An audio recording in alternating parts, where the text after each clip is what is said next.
ডুয়ার্সের মাটিয়ালি ব্লকে চালসা সংলগ্ন টিয়াবিল হেলিপ্যাডে নেমে সেন্ট ক্যাথলিক চার্চে যান মুখ্যমন্ত্রী। সেখানে স্থানীয় সংস্কৃতির মাধ্যমে তাকে বরণ করে নেওয়া হয়।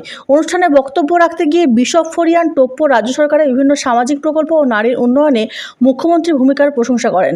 পাস্টার বসন্ত লামা বলেন, দেশে নানা জায়গায় বড়দিন হামলার ঘটনা ঘটলেও পশ্চিমবঙ্গে শান্তিপূর্ণভাবে উৎসব পালিত হয়। পাশাপাশি তিনি গুড ফ্রাইডে ছুটির দাবি জানান। মুখ্যমন্ত্রী তার বক্তব্যে জানান, রাজ্য সরকারের ঐক্যশ্রী, কন্যাশ্রী, লক্ষ্মীর ভাণ্ডার সহ বিভিন্ন প্রকল্প সব ধর্মের মানুষের জন্য। গুড ফ্রাইডে ছুটির দাবির বিষয়ে তিনি বলেন, নির্বাচনের পর বিষয়টি বিবেচনা করা হবে। ব্যুরো রিপোর্ট, বাংলার কণ্ঠ।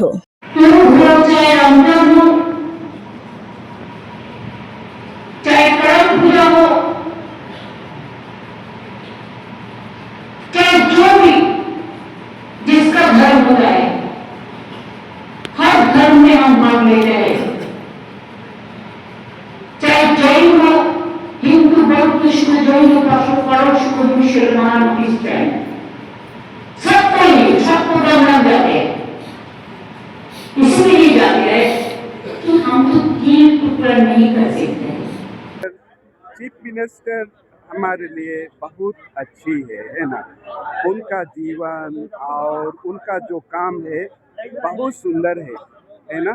एक चीज़ बोल सकता हूँ, उनके जीवन में किसी प्रकार से कहेंगे बात में, काम में, कथनी और करनी में अच्छा है ना। যে করুক বা কোনো কিছু করুক, সিএম সাথে দেখা করার সবার একটা ইচ্ছা থাকে।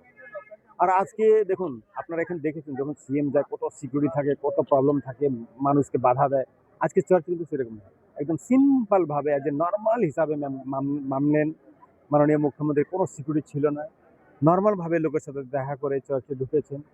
আমাদের বিশপ স্বামী, আমাদের জলপাইগুড়ি ধাম প্রান্তের বিশপ, ওনার মাথায় হাত রেখে আশীর্বাদ দিয়েছেন, সুন্দর কথা বলেছেন, প্রেয়ার করেছেন যাতে ওনার সুস্থ হেলথ ভালো থাকে, আগামী দিন আবার মুখ্যমন্ত্রী হয়ে পশ্চিমবঙ্গতে সুন্দরভাবে কাজ করুক, এই কথা বলেছেন।